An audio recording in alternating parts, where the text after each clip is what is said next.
Bonjour à tous, je suis le Dr Alexandra Todos, chirurgien esthétique et je suis ravie de vous accueillir aujourd'hui sur ma chaîne.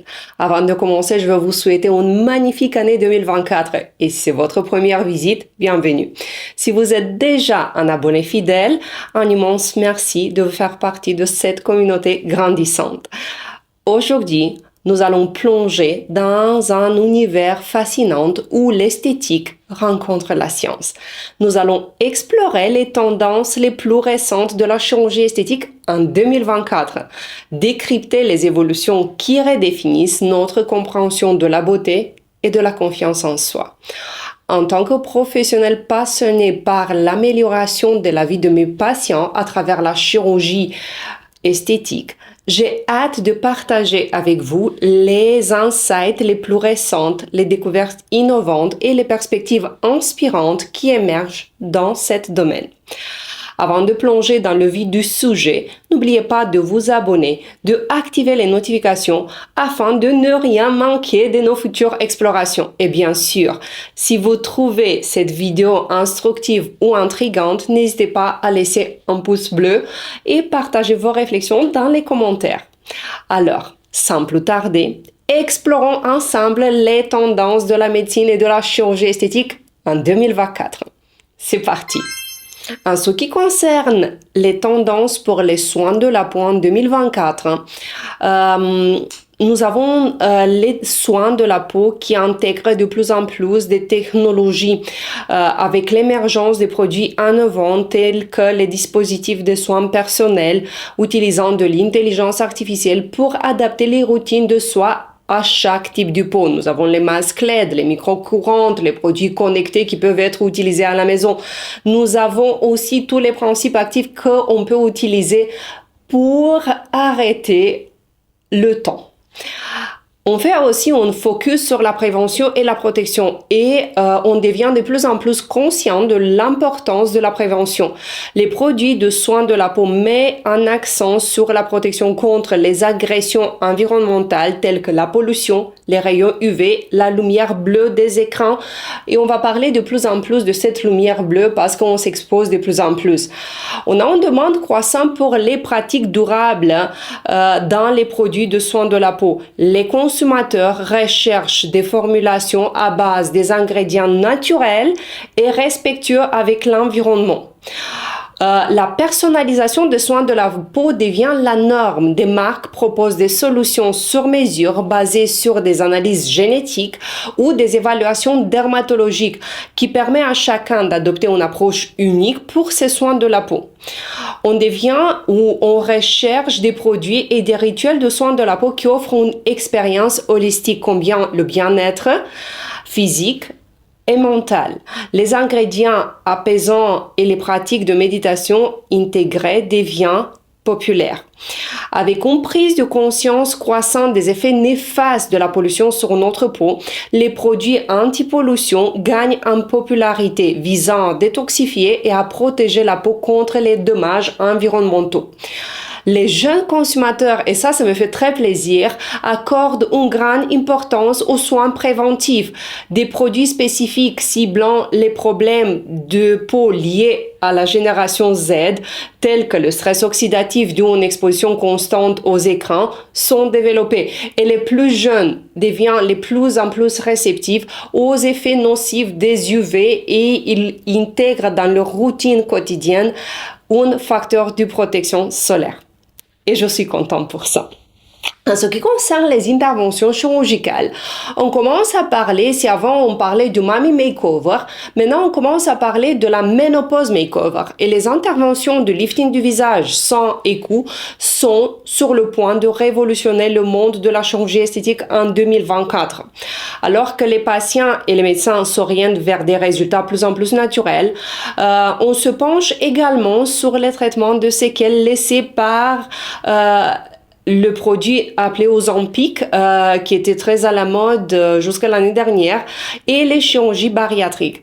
Un sujet autrefois chuchoté en secret, la chirurgie esthétique émerge aujourd'hui pleinement de l'ombre, devenant une conversation ouverte et répandue. On vit dans une époque où de plus en plus d'entre nous embrassent la possibilité de remodeler son apparence. Selon la Société américaine des chirurgiens plasticiens (ESPS), le nombre total d'interventions a connu une croissance impressionnante de 19% depuis 2019. Et ce qui est encore plus fascinant, c'est que de plus en plus de personnes partagent ouvertement leur expérience, ce qui fait de la chirurgie esthétique un sujet moins tabou. Curieusement, la quête esthétique d'aujourd'hui cherche une élégance plus subtile. Il y a eu une décennie, l'accent était mis sur le plus gros, c'était mieux. Que ce soit pour les fesses ou pour les seins, pour les lèvres, plus c'était extravagant, plus semblait avoir de la valeur. Nous assistons à un véritable changement où les joues trop remplies, les lèvres surdimensionnées ou autres extravagances s'éloignent de nos préférences esthétiques. Cette transformation esthétique influence non seulement les procédures demandées par vous les patients, mais redéfinit également la manière dont nous on le pratique. Des personnes qui auraient autrefois exclu l'idée d'un lifting du visage envisage sérieusement cette option. Même les plus jeunes, après avoir expérimenté des injections de comblement ou de la toxine, s'intéressent aux procédures historiquement réservées à la population de 50+. Cela promet une année exceptionnellement captivante. Le terme Menopause Makeover pourrait devenir aussi courant que Mommy Makeover. En tant que chirurgien plasticien, on explore cette nouvelle avenue pour traiter les changements corporels induits par les fluctuations hormonales liées à la ménopause. Un enseignement erroné sur la diminution des niveaux d'estrogène conduisant à un rétrécissement des seins est corrigé par une compréhension de notre part plus nuancée. Au lieu de rétrécir, de nombreuses femmes connaissent une augmentation du volume dans le haut de la poitrine, créant un épaississement du torse à ce niveau. Cette reconnaissance croissante des effets physiques des changements hormonaux conduit à une réflexion sur les interventions chirurgicales pendant la ménopause. La ménopause n'est pas une nouveauté, mais l'optique de recourir à la chirurgie à ce stade de la vie témoigne d'une prise de conscience croissante de l'influence des changements hormonaux sur notre apparence. Plutôt que de se blâmer, nous devons reconnaître davantage les réalités physiques inévitables. Les choix de procédures spécifiques comme une réduction mammaire, un changement d'implant, ou un lifting mammaire ou une abdominoplastie varient en fonction des besoins individuels. Les interventions combinées telles que la liposuction pour traiter le surcharge de graisse devant les aisselles montrent comme une approche holistique peut redéfinir une apparence globale. Ce n'est pas seulement un changement physique, mais aussi un changement de mentalité où les personnes reconnaissent que la chirurgie esthétique peut être une réponse légitime à des changements hormonaux indépendants de notre contrôle.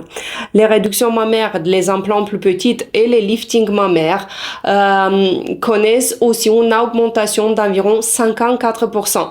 Les 4 dernières années ont été témoins d'une augmentation de 54% des réductions mammaires selon de la même société américaine de chirurgiens plasticiens, tandis que la demande pour des implants plus petites est aussi en hausse. Nous assistons à un dépassement des préférences vers des tailles plus modestes avec un déclin de l'observation passée pour les bonnets C et D. Les motivations évoluent vers une esthétique plus athlétique, la liberté de se passer de soutien-gorge, de plus mettre le soutien-gorge, ou simplement une courbe plus gérable. En parallèle, l'utilisation des liftings mammaires connaît une popularité croissante. Il y a des patients qui cherchent des résultats plus nuancés, certains optant même pour une apparence plus androgyne. Les liftings mammaires ne sont plus simplement une question du volume, mais une expression artistique permettant à chacun de se sentir à l'aise dans son corps, qu'il souhaite parfois exposer et parfois caché. D'intégrer la liposuction dans les interventions mammaires devient une pratique courante. En 2024, la liposuction bat les records, devenant un outil polyvalent utilisé en complément d'autres chirurgies. En ce qui concerne le lifting du visage, nous avons les nouvelles techniques, le deep plane qui gagne en popularité parce que les résultats sont de plus en plus naturels. On arrive à comprendre plus le vieillissement, ce qui se passe au niveau du visage avec les ligaments, pourquoi on a les bas joues, et on comprend aussi à quel niveau on doit intervenir pour remonter et pour avoir des résultats de plus en plus naturels.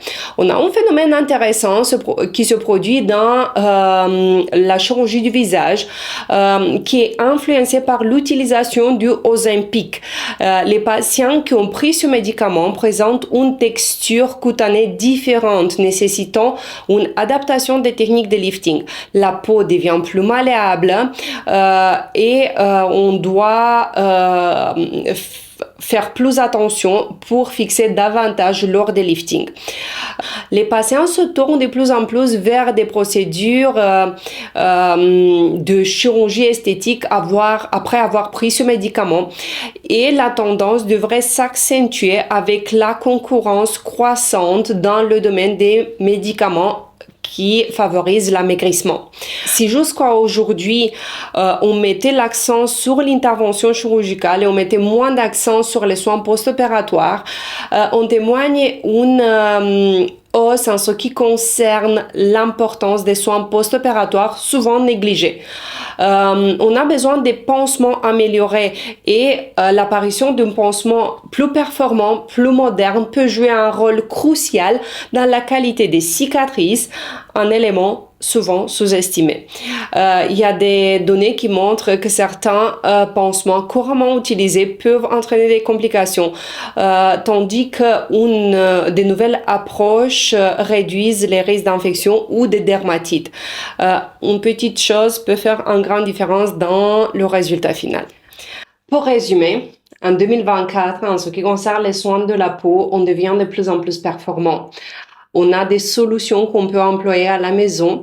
C'est pour ça c'est important de continuer à regarder des vidéos parce que j'essaie de aborder des sujets importants ici, de vous offrir le support nécessaire afin que vous puissiez prendre des décisions éclairées en ce qui concerne les produits de soins de la peau, ce qui est mieux pour vous, comment les utiliser, la routine quotidienne.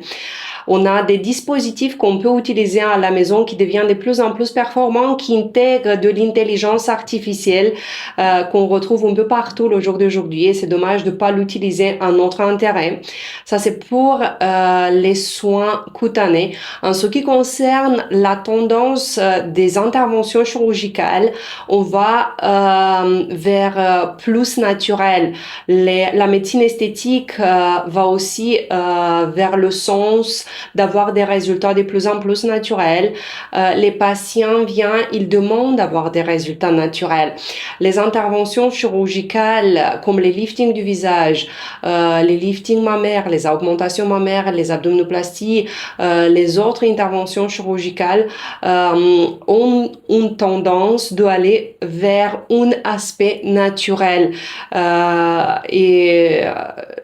J'aime bien cette tendance-là parce qu'on ne doit pas s'éloigner de ce qu'on est en vérité. J'espère que cette plongée a suscité votre intérêt. N'hésitez pas de partager vos questions et vos réflexions dans les commentaires ci-dessus. N'oubliez pas de liker et de vous abonner pour rester informé. Prenez soin de vous et je vous donne rendez-vous dans la prochaine vidéo. Restez magnifiques et au revoir.